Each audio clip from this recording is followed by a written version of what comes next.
Today's program of Cape Cod Arts and Beyond is brought to you by my private voice studio. That's the voice studio of John Murrell, quality vocal instruction for the serious student. Now, please join me and my students at First Night Chatham 2013 in a festive program of songs by American musical theater composer Richard Rodgers. It's a grand night for singing. Will be performed at the Chatham Congregational Church on the Rotary at 4 p.m. New Year's Eve. For information, please call First Night Chatham at 508-945-1122 or visit their website www.firstnightchatham.com. And for more information on my voice studio, please call me at 774-313-9012, the voice studio of John Murrell. Hi, my name is John Murrell, and this program is called Cape Cod Arts and Beyond. Our program is a look at the arts on Cape Cod, from Provincetown, Wellfleet, and Truro, all the way up to Sandwich, Bourne, and Falmouth. Today, we're visiting Wellfleet, Boston, and our special guest is Laura Esterman, actress. Thank you for watching Cape Cod Arts and Beyond.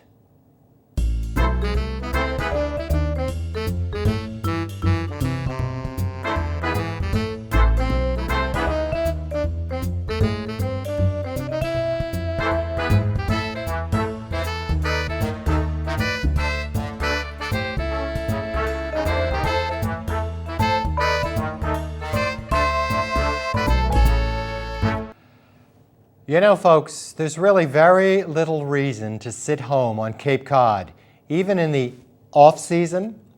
Last month, I went up to Wellfleet Preservation Hall and saw Rory Block, blues singer. Now, she was brought to the Cape by Kevin Rice, the artistic director of the Payamet Performing Arts Center in Truro. You might recall that in the past, Mr. Rice has brought in other musicians. Juanita Pascual, fabulous and handsome flamenco guitarist, and my favorite jazz singer of all time, Catherine Russell, which I understand Catherine Russell will be back to the Wellfleet Preservation Hall on February 16th. Check her out. Rory Block, heralded as a living landmark, a national treasure, and one of the greatest living acoustic blues guitar, Rory Block has committed her life and her career to preserving the Delta blues tradition and bringing it to life for 21st century audiences around the world. A traditionalist and an innovator at the same time, she wields a fiery and haunting guitar and vocal style that redefines the boundaries of acoustic blues and folk. The New York Times declared her playing is perfect, her singing otherworldly, and she wrestles with ghosts, shadows, and legends. Rory Block. Early this morning, when you knocked upon my door. Early this morning, when you knocked upon my door.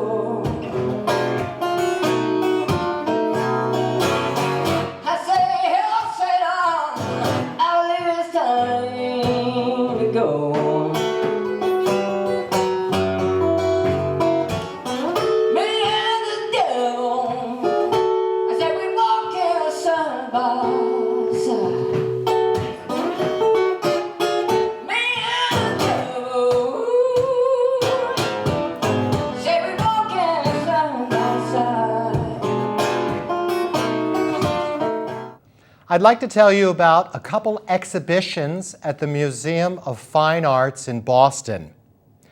I originally went there to see an exhibit called In Your Face, the work of Mario Testino. I read a beautiful article by Debbie Foreman in the Cape Cod Times, and I wanted to go see it. I have to say it was fun. It was interesting. Very pop. Photographs of celebrities. Renowned celebrity photographer and Vogue and Vanity Fair contributor Mario Testino. This is Testino's first U.S. exhibition. Represents the brilliant range and quality of his 30-year career. The exhibit includes larger-than-life images of international superstars such as Kate Moss, Brad Pitt, Nicole Kidman, and Gwyneth Paltrow. Musicians, Mick Jagger, Madonna, and Lady Gaga, and athletes, David Beckham, and New England's own Tom Brady. Enter Testino's glamorous world and mingle with his people. Formal portraits juxtaposed with private party snapshots, nudes with fashion, black and whites with color, and interiors with exterior settings. Welcome to the world of Mario Testino. While I was there, I went upstairs and saw a beautiful, arresting exhibit by Israeli artist Ori Gersht. Take a look at some of his work. Ori Gersht. Ori Gersht is a conduit between the past and the present. With the latest digital technology, Gersht's work poetically revisits sources ranging from 19th century romantic landscape paintings to the Holocaust, which imbue his work with a compelling tension between beauty and violence, memory and history. In 25 works, including large-scale photographs and films dating from the late 1990s to today, Gersht examines the evolving relationship between cultural, political, and art histories to shape an exhibition the New York Times described as beauty, tender, and fleeting amid history's ire. Ori Gersht.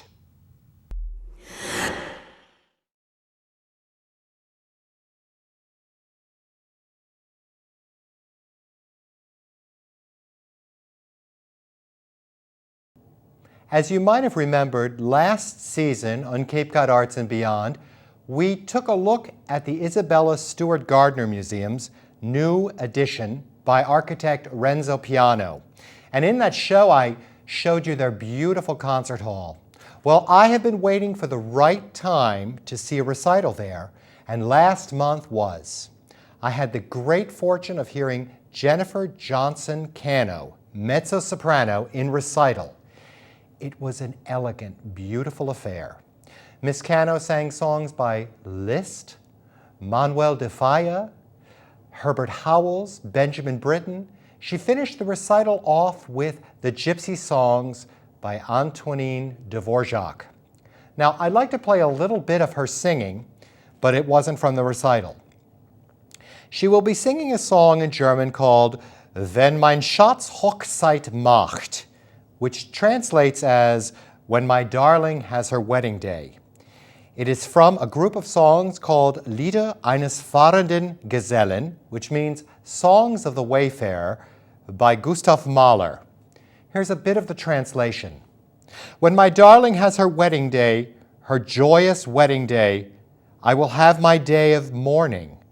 I will go to my little room, my dark little room, and weep, weep for my darling, for my dear darling. Please listen to Jennifer Johnson Cano, mezzo-soprano.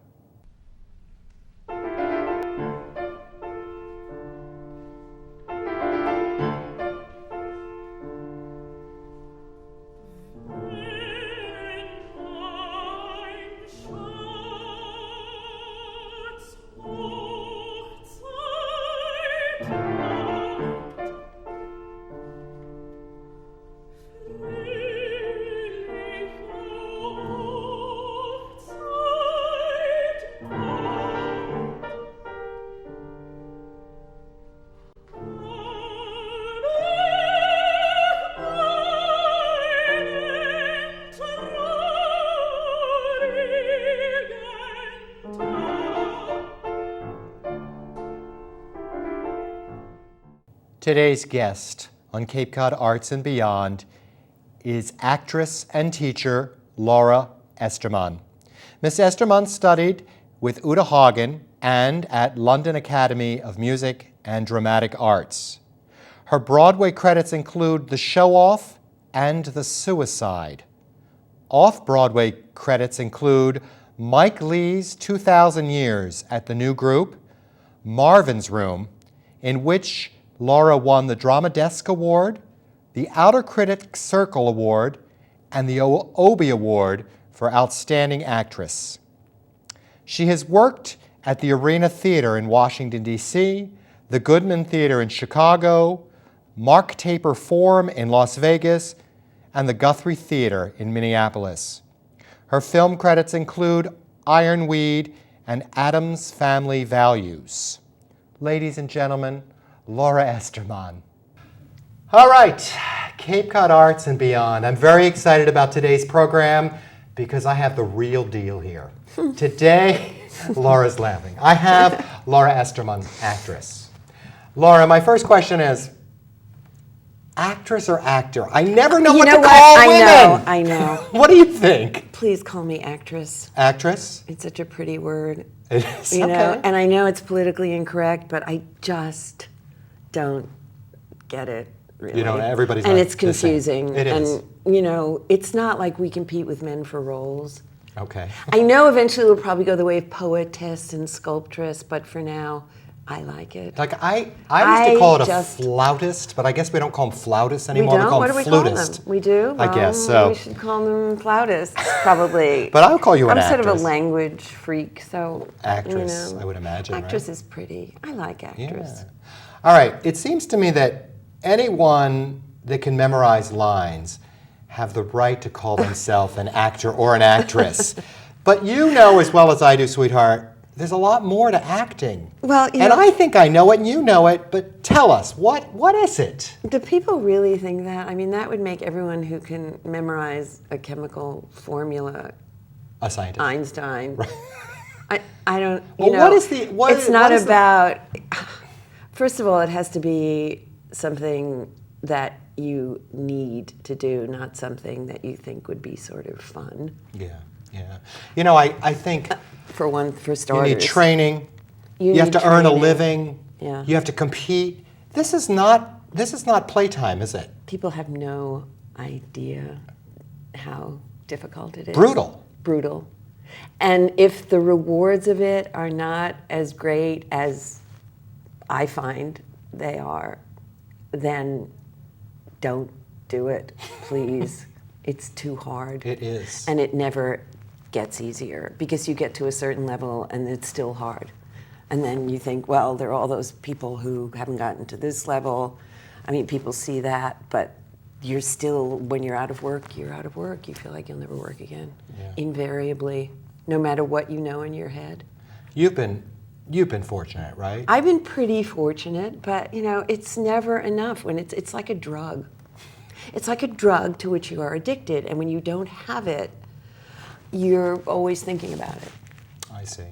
It's my way of living, my way of expressing myself. So, if you were going to create the perfect actor or actress person, charisma, talent, training, Talent.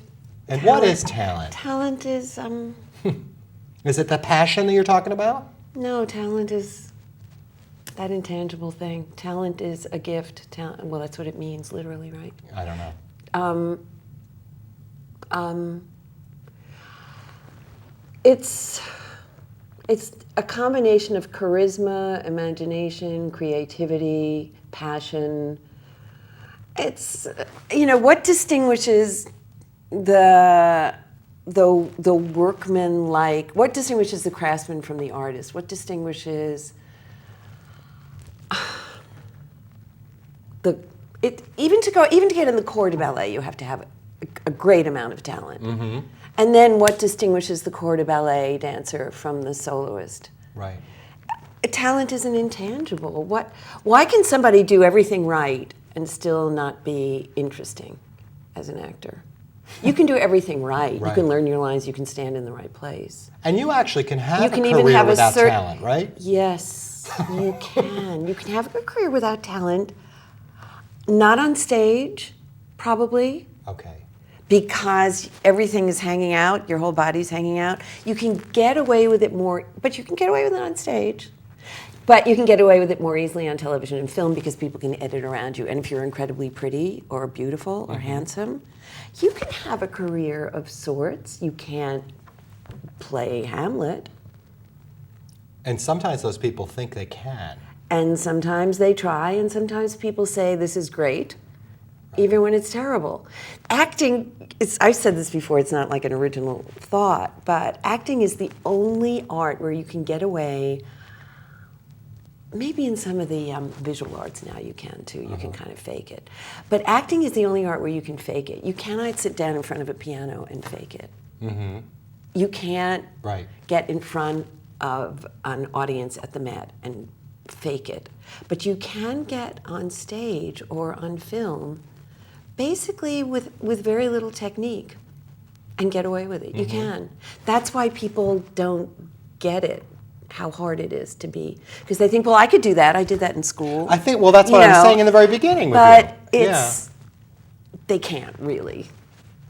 I mean, if all the people who think they can act got up on stage, they'd pretty soon find out that they couldn't. And I don't think a lot of people really do think they can act, but they don't realize how hard it is. No. To be really good. What is the training process for? It varies. I mean, that's another thing with acting that's so ambiguous. I believe you have to have a certain amount of technical training. I went to a school in England that emphasized technical training. Isn't that speech, England's background? Movement, projecting your voice. I mean, even now people are being mic'd on stage, not just in musicals, but in the theater. They're being not body mic'd, but the stages are mic'd in the theater now, which is really too bad. And the theaters are small. They're designed. They're smallish, even in Broadway. When I have worked in Broadway, I haven't been mic'd. But now they're starting to mic the stages. You know, at the bottom. So if somebody walks over somewhere and somebody, it's like, I've seen that. But you know, it's an intangible thing, training. It is. You know, some people swear by English technique. Some people swear by Lee Strasberg. I think it's a combination of an incredible amount of heart, an incredible amount of emotional commitment, some kind of training there, which I picked up from Uta Hagen after having worked in the theater already for 2 years. A director said to me, you know, Laura, you're very proficient and you're very good and you've got a lot of talent, but you need to go to Uta Hagen. You need to make more of a connection with yourself. Go to some more school. And I'd already been employed in the theater for 2 years right out of drama school. Right. And I thought, oh, please. But I went. I thought, this guy's smart. I'll go. I don't know exactly what he's talking about. So I auditioned for Uta and I got in her class. And I started to understand what it's about. It's not about pretending. It's about digging in and pulling out and being. Is that scary? Yes. See, I find that frightening. Yes. It's scary. When you've got it all set and you don't deviate, which is what I used to do when I first started acting, because I was scared, and I still got away with it though. I would figure out my performance, and then I'd feel, well, I'm safe if I go here, here, here, emotionally in the course of the performance. And then as you learn and as you work and as you watch what's around you, you realize that it's never the same, that it's an emotional tightrope every single time you go out there, that every rehearsal is an emotional tightrope, that you can barely stay on, that you have to take risks, and that it's a process of constantly pulling out and refining. So you're a skilled actress now, but you hear about risks. I mean, sometimes you fall and you fail. Yes, you do. And that keeps you from not wanting to But you get to a point where your technique will cover that. Okay. You know, you're not going to fall flat on your face. You'll stumble. I mean, emotionally. You're not going to... If you make a slight change in something that doesn't work that night, you know, you're enough in control of the basic outline of your role to go, oh, that's a little too far off in that direction. I need to come back here. You know, and it's all about the person you're working with. You don't like start changing your blocking and changing your character. Right. It's tiny. Subtle. Yeah. I was talking with Dan Lombardo, Yeah. and Dan Lombardo is the artistic director of the Wellfleet Harbor Actors Theater, and he was actually a guest on Cape Cod Arts last spring, before his season. And I talked with him about your work, and he said, in Tech Week, and like going up to opening night, you were in a play called Saving Kitty, which was a comedy, is a comedy. Yeah, it was really fun. Yeah, it was And good. he said you were questioning, would this work, like next to opening night, and trying to refine the lines. Oh, the lines. We're talking about the lines. Yeah, with the new The play. comedy. Yes, that's true too. That's another, but that's something else that we're talking about. Yes. Because when you do a read, like when you do your first reading, everyone goes, ha ha, this is funny. But when you get towards tech, no one's laughing anymore. Oh yeah. Oh, I remember that rehearsal. I think, was that this show? Is that the one where I came out in intermission and I said to the like 3 people sitting in the house who were like all people from the theater, I said, "Is this funny?" I think he I said think that. it was a way of breaking the tension. Sure. But it was also sort of serious. It's like, what are we doing? Right. Is this going to work at all? Yeah, I remember that. And everyone was going, is she serious or like what? Because you forget when you get down there. No, Right. and it was also sort of a way of going, wait a minute, let's remember we're all playing here and we've got to remember. I mean, it's deadly serious, but at the same time, you have to have a sense of humor about what you're doing up there. As I say when I'm teaching sometimes, come on people, we're putting on clothes and dressing up and making believe. Because on one level, that is what it is. Right. And on another level, it's deadly serious because you want to show the truth. I am a voice teacher, and Yeah. I teach people, and you have to sort of train them that this is serious, what we're doing. And they're like, oh, I want to sing song, and I'm like, that's Well, nice. If you have to train them, then they're not serious. Performance, they have another agenda. Right. If you have to train them that it's serious, that we were talking about talent, Yeah. you know what I mean? Exactly. But that's fine too. 'Cause Well- you're a teacher and people are at various levels, same with me, when you teach them. I went to a recital last week at the Isabella Stewart Gardner Museum, Oh, and it yeah? was beautiful, Laura. What was it? It was Jennifer Johnson Cano. She's a mezzo-soprano who has sung everywhere. It was just delicious. What kind of stuff was she singing? She sang Liszt. She sang the Dvorak Gypsy Song. She sang an English set by Herbert Howells. It was beautiful. But I swear, Laura, and this was Boston, I felt like many of the people around me didn't know what they were seeing. Do you sometimes do one of the classics and go, well, I'm glad they're here, but I don't think they get it? And I'm not being a snob, but how do we educate the public to know that when you do Chekhov, you're doing something amazing? Yeah, how do you educate them? I know. 'Cause I am a little afraid of question. Chekhov is so easy, though. I mean, he's not languagey the way Shakespeare Right. or the Restoration Ibsen. writers are, or even the situations are very human. What is it that you find it because you think you're going to see something lugubrious and slow?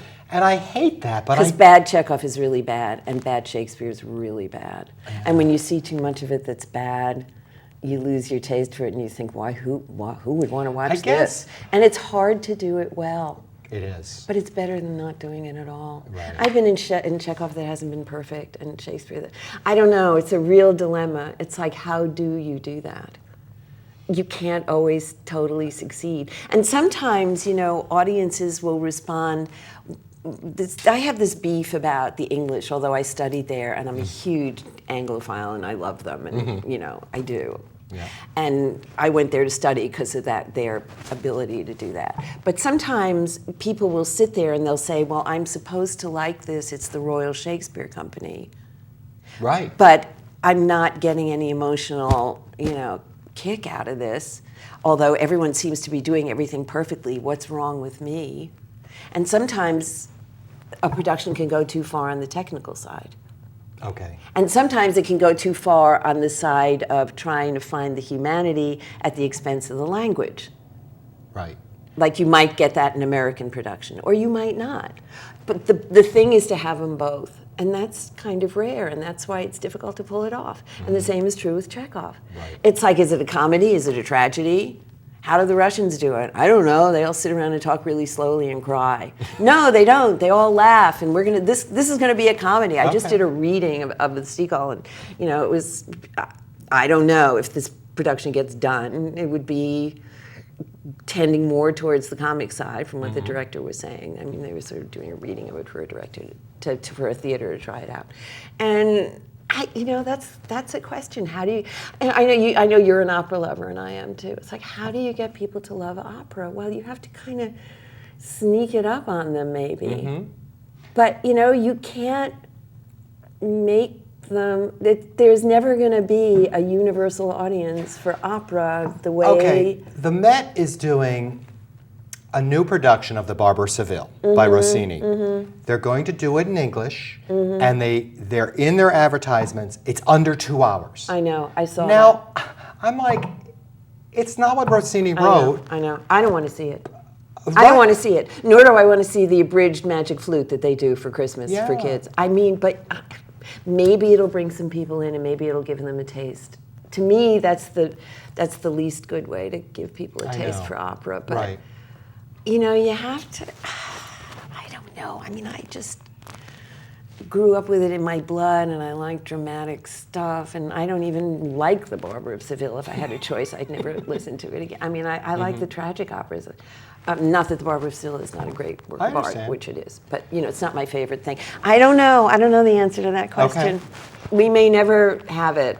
The Met's trying to figure out the answer to that question by putting it on movie screens, and I think it's kind of helping. I have to say, I fought that for years. I went, and I was like, I can't be in New York this week, and it's like watching the Macy's Day Parade. You get the best seat in the house, and it's fun. But it's fun, not. It's not the Met. But it's not live. And the voices are a little bit. I think the voices are a little bit smoothed out, evened Enhanced. out. Possibly. Well, what about But stage it's still acting and great. film acting? I mean, stage acting and film. Well, there you have the age-old thing, and that's a very real thing too. So film acting. So, for example, these people at the Met have obviously been coached to death to stop overacting. And you'll notice in their close-ups, they're much more like Soft. just acting through the eyes, which is what you have to do on the screen. And they're not twitching, and they're not licking their lips, and they're not blinking. I mean, they are coached. And it's smart. It's good. They're good. Some of them still seem a little big, but mostly, I'm sure they've been taught and they've learned well. The problem with this is like a side thing, is sometimes you sacrifice voices for pretty people. Sometimes. People who photograph well, and they've had some really bad singing there this year. Right. And last year, and these skinny, pretty people who don't sing well. Right. And all opera singers don't have to be heavy. But no, but you they don't have some to look meat. like movie stars. Right. Yes, exactly. They don't have to, if they can really, really sing well and have some enough acting ability. Thank you very, very You're much. very welcome. Thank you. Well, folks, that's our show for today. Cape Cod Arts and Beyond. Our blues guitarist Rory Block, our look at the artwork of Ori Gierscht and Mario Testino, and the beautiful singing of Jennifer Johnson-Cano, mezzo-soprano. But for me, the highlight of today's program was actress Laura Esterman. Thank you for watching Cape Cod Arts and Beyond, and I'll see you next month.